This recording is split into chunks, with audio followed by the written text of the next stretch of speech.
고별이 뭐예요? 말 그대로 이별을 알리는 거예요. 네. 성경에 고별과 관련된 그런 기사가 몇 군데 있죠. 야곱이 12아들들에게, 또 모세가 가나안 입성을 앞두고 이스라엘 자손들에게, 그리고 오늘 바울이 고별에 대해서 설교를 합니다. 미리 자신의 이별을 알고 사랑하는 사람들에게 그 이별을 알리는 말을 하는 것은 어떤 면에서는 되게 복된 거예요. 그런 시간 갖지 못하고 갑작스런 이별을 맞이하게 되면 그보다 슬픈 것이 없거든요. 그 주 안에서 이별의 순간을 알고 또 주님의 이름으로 복된 축복을 하면서 이렇게 이별을 하는 것은 굉장히 복된 것입니다. 자, 우리는 지난주에 생명이 죽은 몸에 포개어지는 부분에 대해서 살펴봤습니다.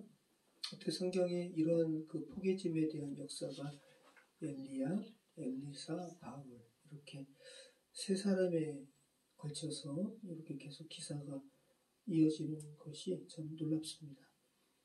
엘리야는 죽은 사르밧 과부의 아들의 몸에 3번 엎드려서 하나님께 아이의 혼을 돌아오게 해 주시옵소서 이렇게 간구했어요. 그리고 엘리사는 수넴 여인의 아이의 그 성경이 이렇게 다 똑같은 거거든요. 다 포개는 거 똑같은 건데 그 표현이 다른 거죠. 엘리사는 수넴 여인의 아이의 입과 눈과 손에 닿게 하고 포개했습니다. 그래서 아이의 몸이 점점 따뜻해지다가 이렇게 다시 혼이 돌아왔어요. 자, 엘리야는 3번 엎드렸잖아요. 이것도 이제 완전함이고, 또 엘리사는 이렇게 포개는 행위를 하니까 아이가 몇 번 재채기를 해요? 7번 재채기. 다 이렇게 완전하게 숨이 돌아온 것을 표현하고 있죠. 자, 특별히 엘리사의 수넴 여인의 아이의 입과 눈과 손에 이렇게 포개는 이 행위는 어떤 부분으로 우리가 좀 생각할 수 있을까요? 아이가 이제 죽었던 아이가, 그죠? 하나님의 생명으로 되살아난 거잖아요. 이제 그의 눈이, 그죠? 전혀 새로운 하나님의 사람으로 새로운 것을 보는 부분으로 여러분 생각해 보시기 바라고, 또 그의 입술이, 그죠? 이제 그냥 과거에 그런 말을 하는 것이 아니라 새 생명으로 새로운 말을 하는 입술로 회복되는 부분들. 손은요, 새로운 행위를 하는 거죠. 그죠? 자, 이 부분을 생각해 보신다면 그 아론의 아들들을 정결케 하는 그 제사장의 위임식이 그 피를 어디에 묻히죠? 엄지손가락, 엄지발가락, 그리고 귀. 자, 이것도 참 놀라워요. 그죠? 너희는 이제 제사장이다. 너희가 듣는 것을 구별해야 된다. 귓불이, 그죠? 엄지손가락에 묻히는 거예요. 너희의 행위는 제사장의 이제 전혀 새로운 삶을 살아야 된다. 또 엄지발가락은 너희 가는 곳도 이제 구별되어야 된다. 이런 부분을 좀 같이 연상하게 합니다. 자, 아무튼 결국은 접촉이잖아요. 제사장 위임식에 이렇게 피를 귓불이, 엄지손가락, 엄지발가락에 바르는 행위도 접촉이거든요. 네.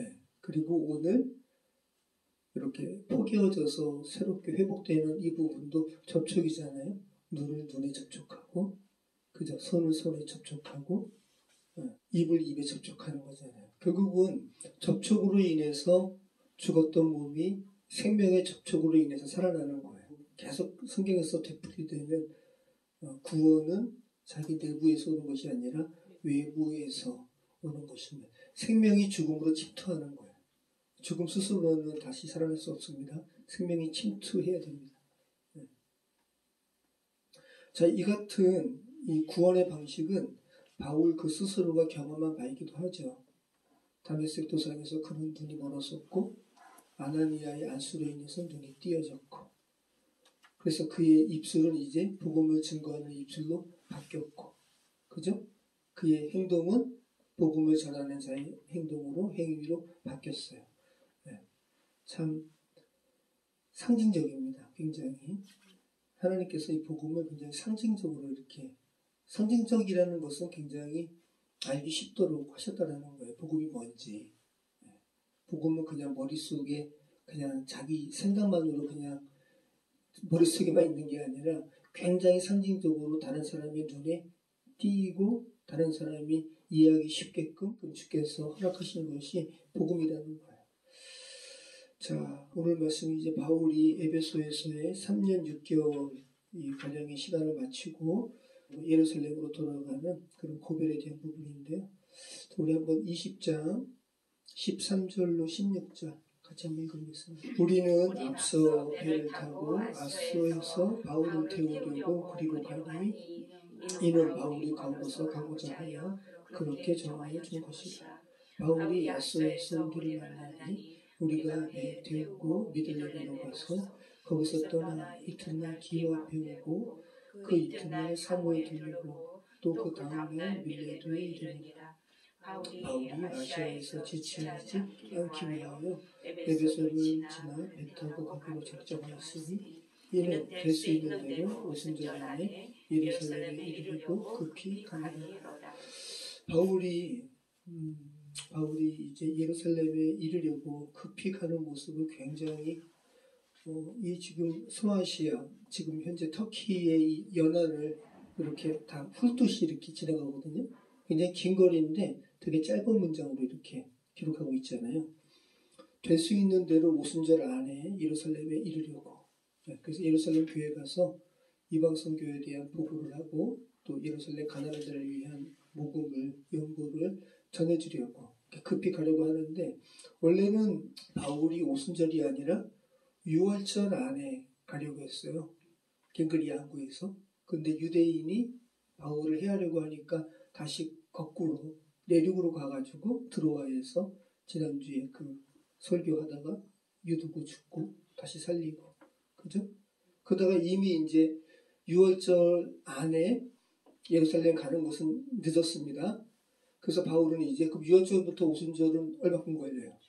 무교절 다음부터 50번째니까 49, 50일 기간이 남았단 말이죠. 50일 안에 예루살렘 가려고 지금 빠르게 서두르고 있는 것을 우리가 보게 됩니다.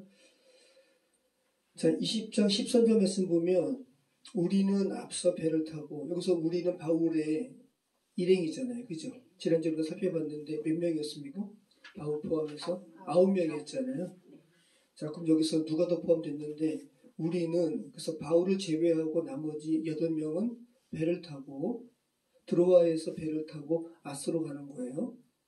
이렇게 한 이유는 바울이 그렇게 하기를 원했어요. 그죠? 바울은 나는 걸어서 아스까지 갈 거야. 여러분들은 배 타고 먼저 가서 나를 기다리시오. 이렇게 했단 말이죠. 드로아에서 아소까지는 직선거리로 가면 32km인데 해안선을 따라가면 60km예요. 그래서 이 8명을 태운 배는 해안선을 따라서 가는 거고 바울도 아마 바울은 지금 소아시아에서 3년 6개월을 사역했기 때문에 당시 그 일곱교회라든지 이 소아시아 이 지역을 많이 이렇게 다녔을 거예요. 익숙한 지역이고 그럼 한번 바울이 왜 그랬을까 한번 생각해 보시기 바래요. 왜 그랬을까요? 성경에는 안 나오지만 여러분 이제 바울은 알거든요. 이쪽 지역에 다시 돌아오지 못할 거라는 거. 네. 여러분이 굉장히 애착을 갖고 어느 지역에서 바울 입장에서 선교를 한 건데 여러분이 어떤 지역에 애착을 갖고 있다가 이제 떠나요. 다시는 그 지역 못 와요. 그러면 그 지역을 한번 이렇게 다시 한번 눈에 담고 싶죠. 그죠? 그 생각할 수 있는 거죠. 그리고 또 바울이 이렇게 걷는 여정 가운데 에베소에서의 여러 가지 생각들 그리고 에베소 장로들에게 전할 말들 왜냐하면 에베소 장로들을 청하잖아요. 그래서 고별 설교를 하기 때문에 이런 부분들을 정리했을 수 있습니다. 자, 바울 입장에서는 드로아의 환상을 본 지가 바로 엊그제 같은데 원래 에베소, 아시아에서 복음 증거하려고 했는데 주의 영이 막았잖아요. 또 예수의 영이 막고 그랬던 그 마케도니아 또 그 에베소인데 와 지금은 마게도냐의 빌립보 교회, 데살로니가 교회, 베레아 교회 또 마게도냐 남쪽의 아가야 지방에서는 고린도 교회 고린도 교회의 혼란스러운 상황이 이제 극복이 되었고 디도를 만났잖아요. 그죠? 그런 가운데 여러 가지 생각을 하면서 전혀 그 전에 드로아에서의 환상으로 인해서 바벨론에 건너기 전까지는 전혀 이런 일이 있을 거라고 생각을 하지 못했는데 지금 이런 일련의 일들이 벌어졌잖아요. 하나님께 감사하고 자신의 사역 가운데 하나님께서 함께 하셔서 많은 생명을 구원케 하신 이 역사에 대해서 많은 생각을 하면서 이렇게 걸어왔을 거예요. 그리고 이제 어렴풋이 로마로 자기가 가게 된다는 사실을 알아요. 성령께서 말씀해 주시는 거예요. 그런데 그 로마로의 그 행로가 편한 것이 아니라 환난과 결박으로. 그러니까 어렴풋이 아는 거예요. 근데 결코 순탄한 여정이 아니라는 것을 아는 거예요. 그럼에도 바울은 지금 가는 겁니다. 자, 그런 부분을 한번 생각해 보시기 바라요. 지금 어디예요? 들어와죠? 네, 들어와. 원래는 이렇게 갱그리아, 고린도에서 바로 6월절 전에 예루살렘으로 가려고 했는데 유대인들이 그렇게 악독하게 바울 해하려고 하니까 다시 거꾸로 와서 들어와. 지난주에 유두고 그 사건. 그리고 여기가 이제 아소. 자, 오늘 보면, 강한 보면 아시아 연안을 뚫듯이 이렇게 갑니다. 그러다가 두로, 그 다음에 돌레마이, 가이사랴, 예루살렘. 여기 예루살렘에서 이제 체포되는 거거든요. 자, 이거 좀 확대할게요. 자, 이렇게. 이 아소. 지금 바울의 일행한테 나는 아소까지 걸어서 갈 거야. 여러분은 배 타고 가서 먼저 기다리십시오. 라고 해서 지금 나머지 일행은 배 타고 아소까지 가는 거고 바울은 걸어서 가는 거예요. 에베소에 들리게 되면 바울이 여기서 많이 지체할 것을 알았어요. 지체하게 될 것을. 왜? 에베소 많은 교인들과 다시 회오할 거 아니에요. 그죠? 그러니까 그렇게 되면 오순절 끝나기 전에 여기 예루살렘 당도하지 못할 것을 알고 그냥 에베소 항구를 지나쳐가지고 밀레도까지 온 거예요. 그리고 장로들을 보내서 이 밀레도까지 오라고. 가는데 이틀 거리고 다시 오는데 이틀 거리인 거예요. 여기 크게 한번 보시죠. 들어와, 아소, 미둘레네, 기오, 사모, 밀레도. 그 다음 주에는 고스, 로도, 바다리아, 그리고 이제 가는 거죠. 이게 아소 항구로 내려가는 길이라고 그래요. 아소. 이게 아소 항구로 내려가는 양치기. 이게 오늘날 아소 항구의 모습입니다. 네, 아소의 아테나. 그 아테나 여신이 이제 아테네 시의 주신이죠. 네, 아소도 아테나 신을 이렇게 섬겼습니다. 다른 지도부터 한번 볼게요. 미둘레네. 레스보스 섬의 미둘레네예요. 네. 그리고 기오, 사모. 자, 우리 14절 말씀 한번 읽어볼게요. 14절, 15절. 지금 우리가 이제 소아시아 연안을 한번 훑어봤습니다. 지도로. 다시 한번 이제 읽어보시면 좀 잡힐 거예요. 같이 읽겠습니다.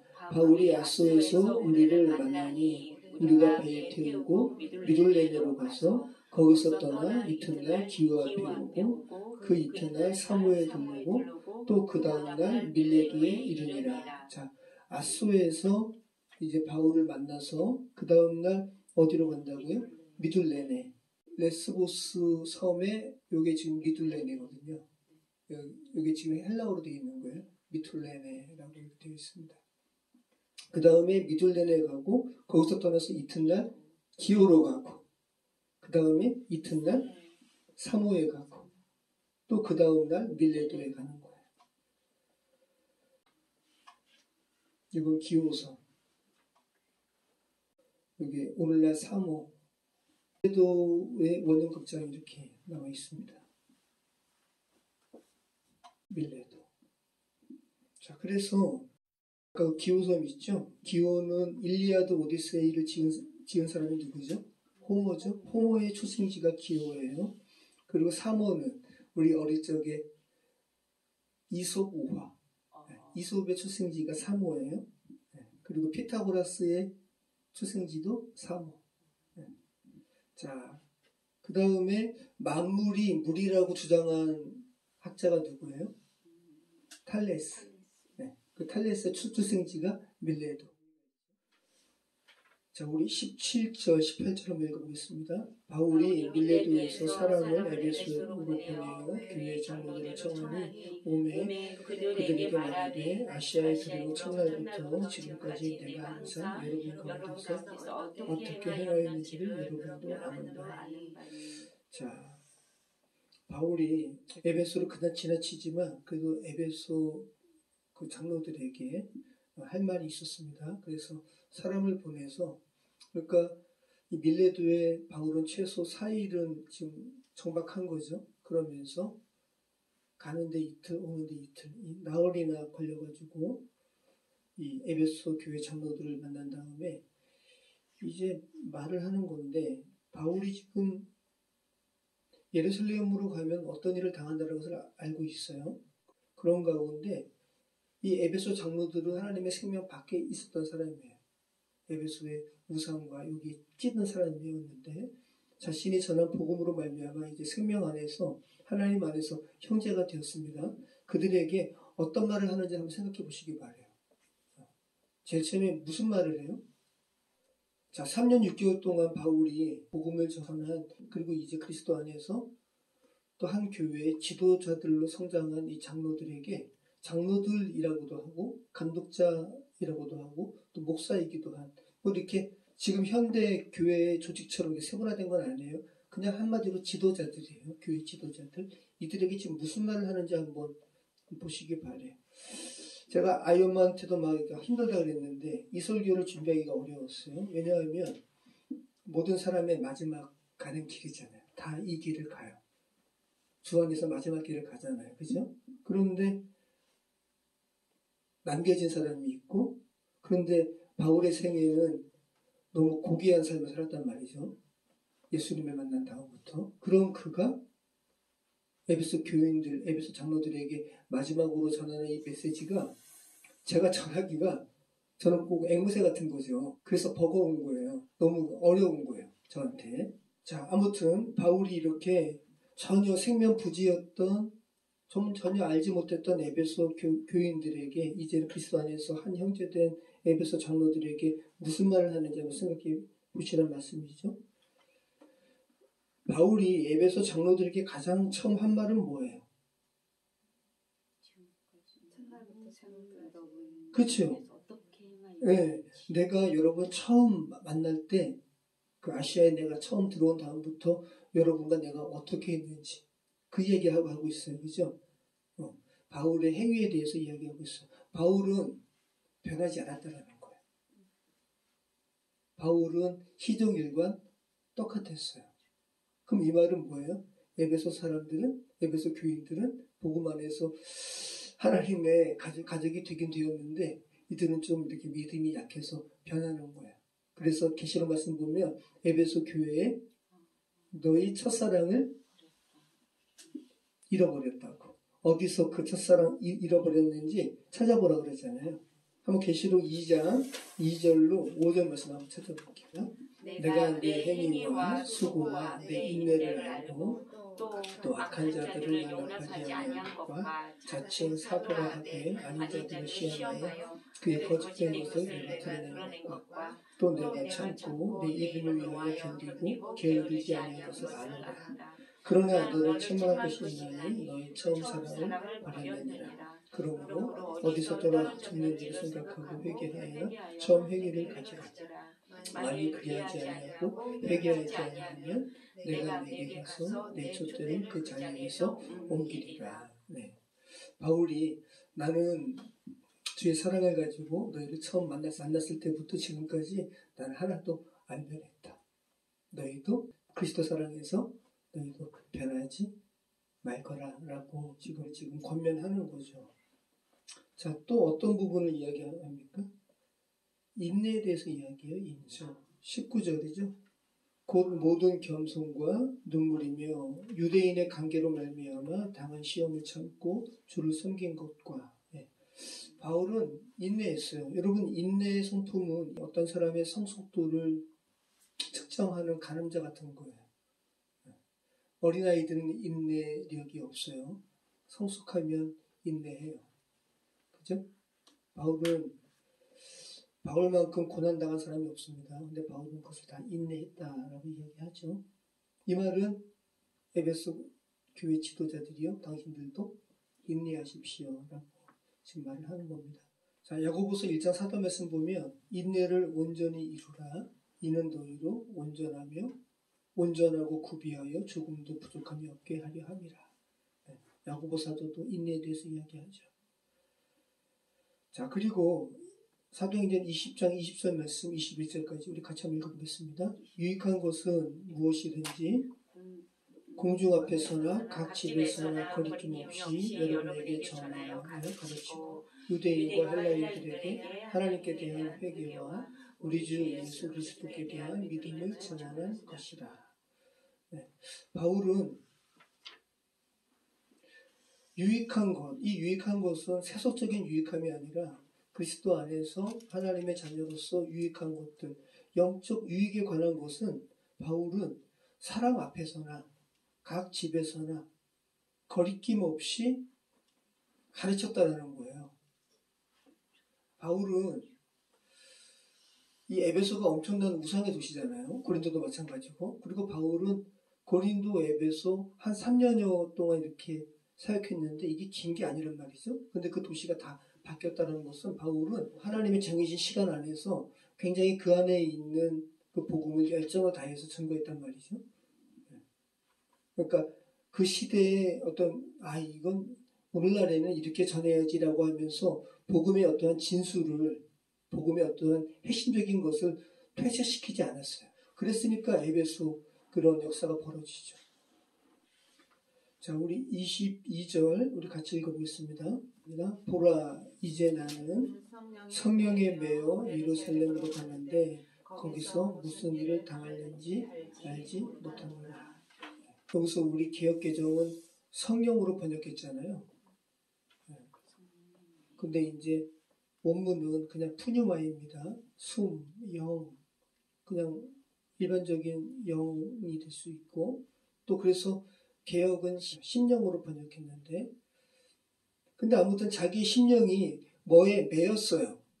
이 매였다라는 것은 끈을 묶어서 결박한 상태를 이야기하거든요. 수동용으로 자기 심령이 뭐에 이렇게 매여가지고 나 예루살렘으로 간다는 것은 이미 바울은 자기 의지대로 자기 삶을 사는 것이 아니라, 이해되시죠? 네. 이미 그리스도 안에서 매인바 되었거든요. 그러니까 여기서 이 개역은 심령으로 번역했지만 결국은 이게 성령에 매인 거죠. 네. 그래서 개역 개정은 성령에 매였다라고 표현하고 있는 거죠. 그래서 이것이 수동 완료형 쓰였거든요. 그러니까 바울은 오랫동안 다메섹 도상에서 예수 그리스도 만난 이후에 자신이 그리스도 안에서 매인바 된 사람이라는 것을 오랫동안 생각했던 사람인 거예요. 그래서 자기가 그리스도의 종이라고 표현하잖아요.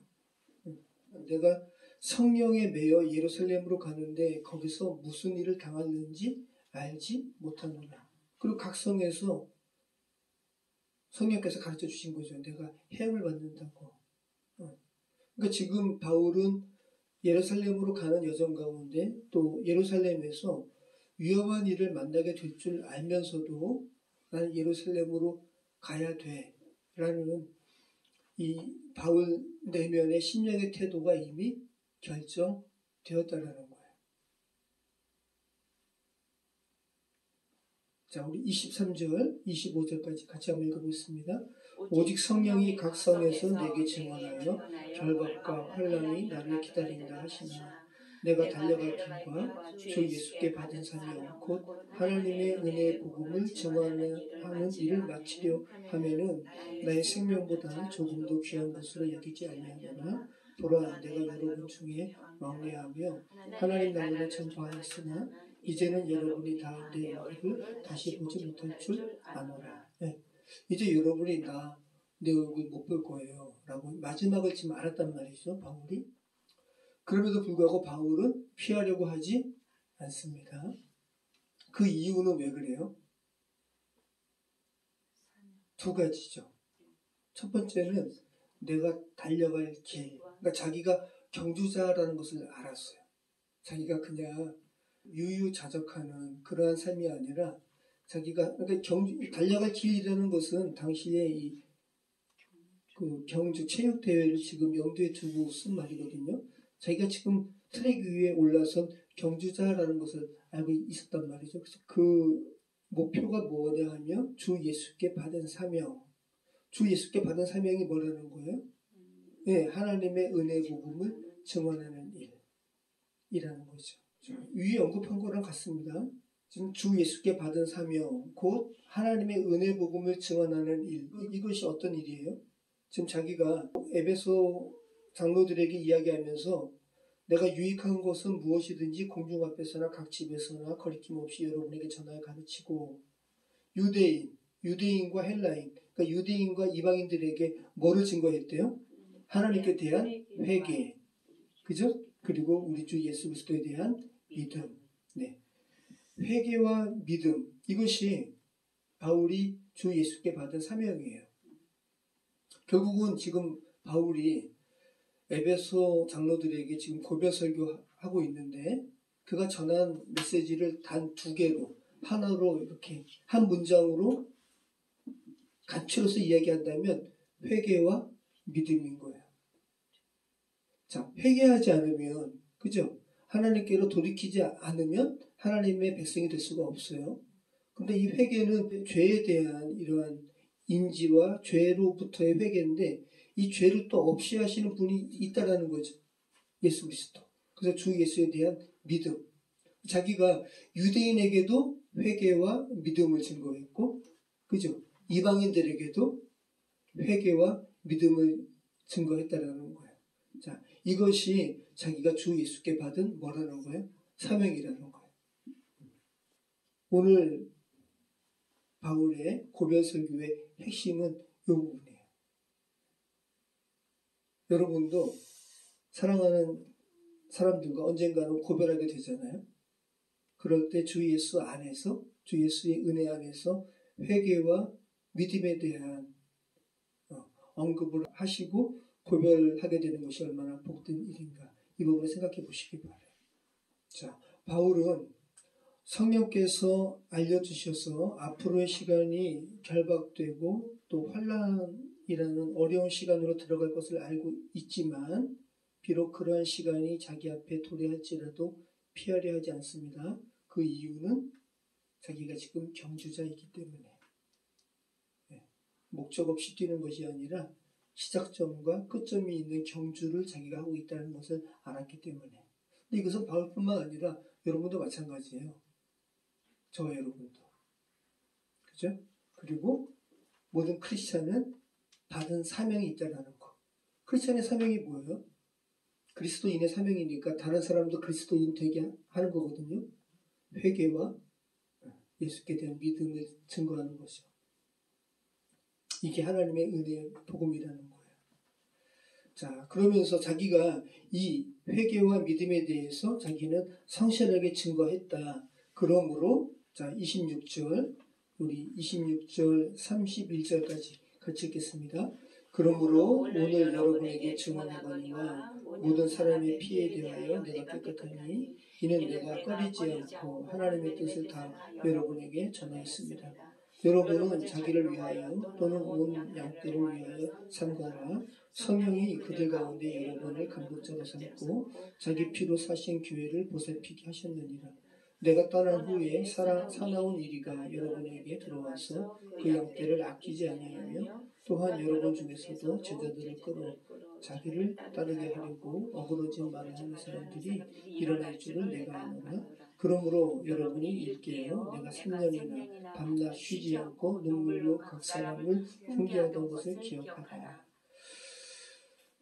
자, 지금 바울이 에베소 장로들에게 자신이 3년 6개월 동안 쉬지 않고 눈물로 훈계했던 것을 여러분 기억하십시오 라고 하면서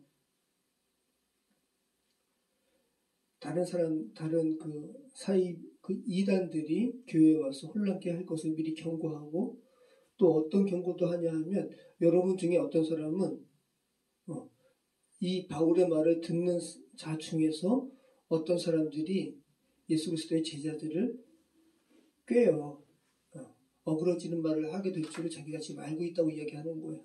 그죠? 오늘날 예전에 그 전도관 박태선 장로, 그죠? 다 마찬가지. 그리스도 안에서 다 장로된 사람들이 그렇게 은사 받고 교만해져가지고 전도관 세우고 그런 거거든요. 지금 이때도 그랬다는 거죠. 이때도. 자, 모든 사람의 피 내가 깨끗하니라는 이 부분은 뭘까요? 이 의미는 바울이 쉬지 않고 그죠? 자신에게 주께서 허락하신 주께서 부여하신 사명을 온전히 감수했잖아요. 감당했잖아요. 그 사명이 뭐였는데요? 회개와 예수께 대한 믿음을 온전히 증거했단 말이죠. 자기는 성실하게 그 사명을 감당했기 때문에 나는 이제 여러분에 대해서 여러분 에베소 사람의 피에 대해서 나는 깨끗해 라는 것은 뭐예요? 에베소 사람들이 자기가 전한 복음으로 말미암아 그들이 회개하지 않고 하나님 안에서 단절되는 그 책임에 대해서 나는 이제 무죄하다라는 거예요. 왜? 바울은 온전히 증거했기 때문에. 이게 지금 에스겔 말씀을 지금 이렇게 인용한 거죠. 에스겔 33장 1절로 6절 말씀 보면 파수꾼의 비유가 나오잖아요. 자, 파수꾼의 나팔 소리를 듣고도 성을 견고하게 해서 지키지 않는다면 그 피에 대한 책임이 파수꾼에게 있어요? 아니면 성을 지키는 사람에게 있어요? 파수꾼은 자기 역할 감당했잖아요. 나팔 불었단 말이죠. 그죠? 그 나팔 소리 듣고 그 성을 견고하게 해서 적의 침입에 대해서 방어해야죠. 방어하지 못한 건 자기 책임이라는 거예요. 파수꾼은 책임이 있어요? 없어요? 없어요. 바울은 지금 파수꾼의 역할을 한 거죠. 자, 에스겔 33장 우리 1절로 한번 보시죠. 에스겔 33장 1절로 한번 볼게요. 9절까지 한번 보시죠. 여호와의 말씀이 내게 임하여 이르시되 인자야 너는 내 민족에게 말하여 이르라 가령 내가 칼을 한 땅에 임하게 한다 하자 그 땅 백성이 자기들 가운데 하나를 택하여 파수꾼을 삼는 그 사람이 그 땅에 칼이 임함을 보고 나팔을 불어 백성에게 경고하되 그들이 나팔 소리를 듣고도 정신 차리지 아니하므로 그 임함을 칼에 제거함을 당하면 그 피가 자기의 머리로 돌아갈 것이라. 그죠? 파수꾼 책임이 있다는 거예요? 없다는 거예요? 없다는 거예요. 파수꾼은 자기 책임 다 했어요. 자, 5절 그가 경고를 받았던들 자기 생명을 보존하였을 것이나 나팔 소리를 듣고도 경고를 받지 아니하였으니 그 피가 자기에게로 돌아가리라. 파수꾼 책임 없다는 겁니다. 그러나 칼이 임함을 파수꾼이 보고도 나팔을 불지 아니하여 백성에게 경고하지 아니하므로 그 중에 한 사람이 그 임하는 칼에 제거당하면 그는 자기 죄악으로 말미암아 제거되려니와 그 죄는 내가 파수꾼의 손에서 찾으리라. 네, 파수꾼이 그 경고 소리를 듣고도 나팔 불지 않으면 파수꾼에게 하나님께서 그 죄를 찾겠다라는 거죠. 바울은 예수님께 받은 사명이 이거라는 것을 알았어요. 그죠? 그래서 바울은 이 소아시아, 마게도냐 다니면서 복음 증거하는 거예요. 그리고 나는 성실하게 그 사명 감당했다는 거죠. 이제 내가 에베소 사람에 대해서 나는 그 피 책임이 나는 없다라고 얘기하는 거예요. 그러니까 인자야 내가 너를 이스라엘 족속의 파수꾼으로 삼음이 이와 같으니라. 그런즉 너는 내 입의 말을 듣고 나를 대신하여 그들에게 경고할지어다. 가령 내가 악인에게 이르기를 악인아 너는 반드시 죽으리라 하였다 하자 내가 그 악인에게 말로 경고하여 그의 길에서 떠나게 하지 아니하면 그 악인은 자기 죄악으로 말미암아 죽으려니와 내가 그의 피를 내 손에서 찾으리라. 그러나 너는 악인에게 경고하여 돌이켜 그의 길에서 떠나라고 하되 그가 돌이켜 그의 길에서 떠나지 아니하면 그는 자기 죄악으로 말미암아 죽으려니와 너는 내 생명을 보존하리라. 그러니까 파수꾼의 역할은 주께서 허락하신 그 경고의 메시지를 그대로 전해야 된다는 거죠. 바울은 이 사명 온전히 감당했다는 거예요. 자, 그리고 에베소 장로들에게 바울이 뭘 얘기합니까? 삼가라라고 얘기하죠. 여러분은 자기를 위하여 28절에 있죠. 자기를 위하여 또는 온 양떼를 위하여 삼가라. 이 프로세코라는 말이거든요. 주의를 기울이라. 주의하라는 거예요. 그래서 하나님께서 여러분을 감독자로 삼고 하나님께서 자기 피로 세우신 교회를 여러분 주의를 기울여서 잘 보살피라는 거죠. 그래서 사나운 일이 뭐 지금 장난이 아니잖아요. 사이비들은 벌써 자신들의 그 사이비 집단에서 태어나서 자란 아이들을 일반적인 신학교에 지금 보내가지고 와 그들이 그러면 사이비로 세뇌된 가운데 일반 정규 교단에 신학교 가가지고 그 정규 교단에 직분 받아가지고 그죠? 이건 너무 무서운 거죠. 일명 산 옮기기보다 더 심한 거죠. 자, 우리 32절로 우리 35절까지 같이 한번 읽어보겠습니다. 지금 내가 여러분을 주와 및 그 은혜의 말씀에 부탁하노니 그 말씀이 여러분을 능히 든든히 세우사 거룩하게 하심을 입은 모든 자 가운데서 기업이 있게 하시리라. 내가 아무의 은이나 금이나 의복을 탐하지 아니하고 여러분이 아는 바와 같이 이 손으로 나와 내 통일들이 쓰는 것을 충당하여 범사에 여러분에게 모범을 보여준 바와 같이 수고하여 약한 사람들을 돕고 또 주 예수께서 친히 말씀하신 바 주는 것이 받는 것보다 복이 있다 하심을 기억하여야 할지니라. 그래서 특별히 바울이 지금 축복하는데 기업이 있게 하시리라 라고 하잖아요. 지금 바울이 지금 에베소 장로들에게 축복하는 거예요. 근데 이 축복에 어떠한 이렇게 기준이 축복의 대상이 있잖아요. 축복의 대상은 에베소 사람인데 축복을 내리는 분은 하나님이시잖아요. 그죠? 근데 지금 이 바울 시대, 이 구약에는 이 기업이 제비 뽑는다라는 단어에서 파생된 거예요. 여호수아 시대에 각 지파에게 기업을 제비 뽑기 해서 나눠줬잖아요. 그죠? 근데 신약에 와서는 이 단어가, 이 기업이라는 단어가 이제 축복으로 바뀌었어요. 신약에서는. 그래서 이 축복은 하나님의 말씀으로 말미암아요. 지금 바울이 그것을 정확하게 알고 지금 이렇게 이야기하는 거죠. 지금 내가 여러분을 축복하기를 원해요. 근데 나는 이 축복을 내가 주는 게 아니에요. 그죠? 주와 및 그 은혜의 말씀에 부탁한다고 이야기하잖아요. 그 말씀이 여러분을 능히 든든히 세우사 거룩하게 하실 것입니다. 그래서 여러분 안에 그 기업이 있게 하실 것입니다. 라고 하나님의 말씀에 의거해서 축복하고 있다는 거. 네. 여러분도 여러분의 자녀에게 하나님의 말씀에 의거해서 축복해 주시기 바라요. 귀한 겁니다. 그러면서 우리 36절, 우리 38절 같이 읽겠습니다. 이 말을 한 후 무릎을 꿇고 그 모든 사람들과 함께 기도하니 다 크게 울며 바울의 목을 안고 입을 맞추고 다시 그 얼굴을 보지 못하리라 한 말로 말미암아 더욱 근심하고 배까지 그를 찬송하니라. 네. 에베소에서 3년 6개월 동안 바울이 있으면서 이 사람들과 많이 기도했을 거예요. 근데 특별히 오늘은 마지막이잖아요. 바울이 마지막이라고 하고 에베소 장로들도 바울을 다시 보지 못할 것이라고 하니까 마지막인 것을 이제 알았습니다. 그래서 무릎을 꿇고 함께 중보하는 거죠. 그리고 다 울고 바울의 목을 안고 입을 맞추고 고별의 이 슬픔을 지금 나누는 거죠.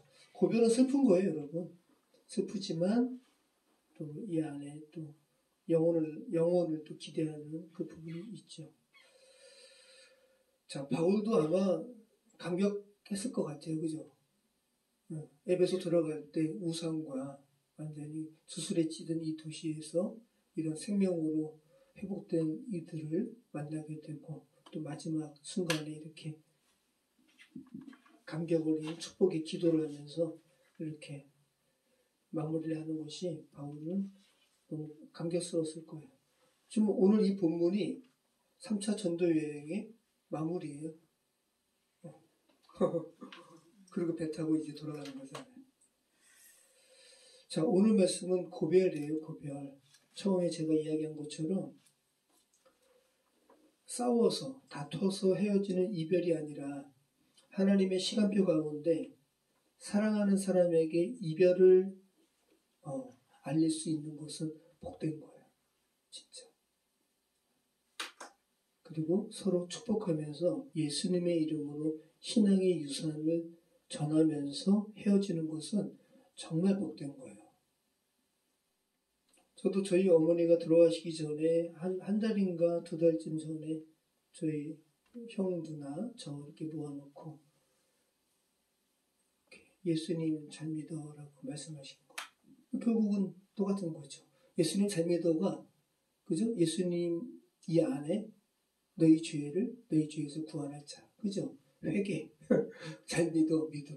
결국은 그죠? 우리가 단순하게 예수님 잘 믿으세요라는 부분은 회개와 믿음이 다 있는 것임을 알게 되죠. 그 시간 생각하면 감사하죠. 또 저희 장애도른도 소천하시기 전에 야곱의 12아들처럼 자녀는 5명인데 자손이 정확하게 12명이네요. 손주까지. 그래서 한 명 한 명 축복하신 그런 시간 가졌어요. 이게 참 복된 겁니다. 바울의 서신에 계속 반복적으로 등장하는 게 뭔지 아세요? 그리스도 안에서. 네, 그리스도 안에서.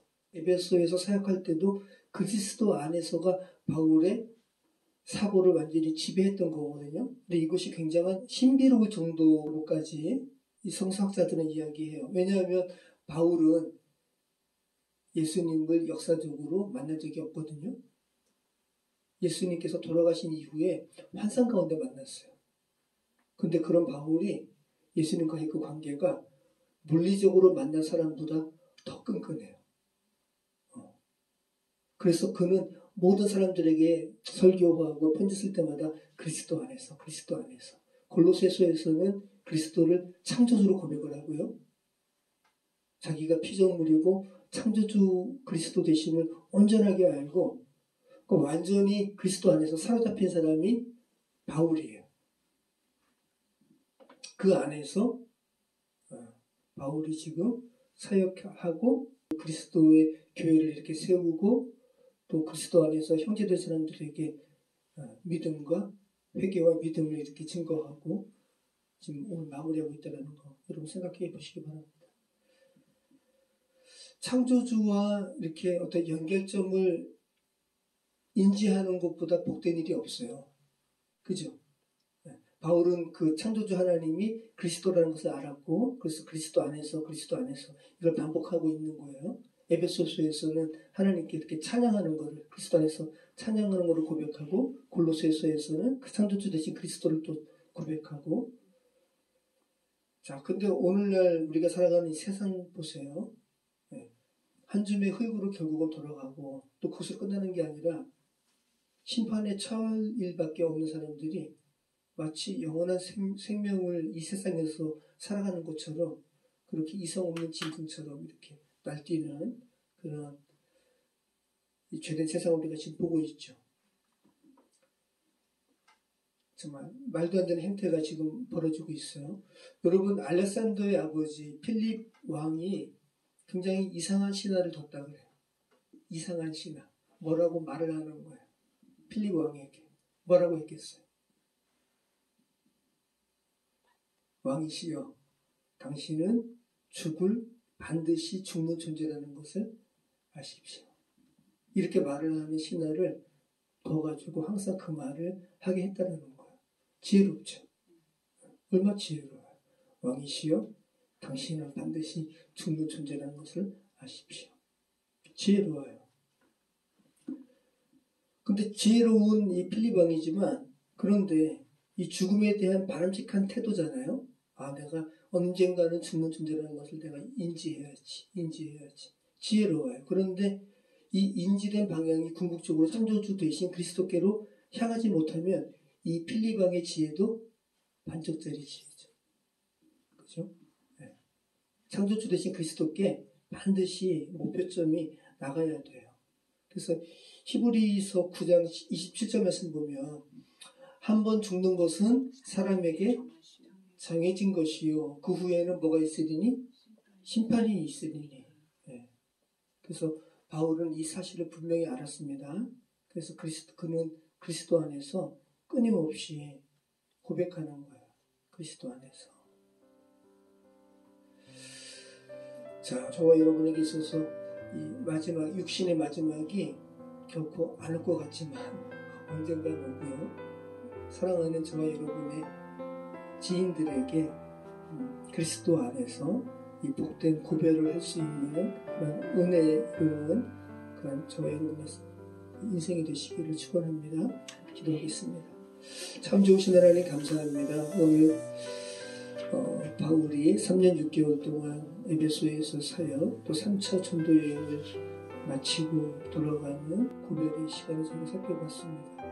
아버지 하나님, 바울이 에베소 장로들에게 고백했던 것, 자기는 시종일관 변하지 않았다는 것, 회개와 또 믿음을 온전히 증거했다는 것을 다시 한번 저희가 기억합니다. 아버지 하나님, 저희의 삶도 주님을 만난 이후부터 또 주님께서 부르는 그 순간까지 주께서 말씀하실 때 너희가 시종일관 변하지 않았다라는 그런 하나님의 평가를 받을 수 있는 그런 인생 살아갈 수 있도록 인도해 주시옵소서. 또 주님께서 살아가신 그 시간 동안 회개와 또 예수께 대한 믿음을 주된 세상을 살아가는 이들에게 증거하는 우리 인생 되게 해 주시옵소서. 예수 그리스도 이름으로 기도합니다. 아멘.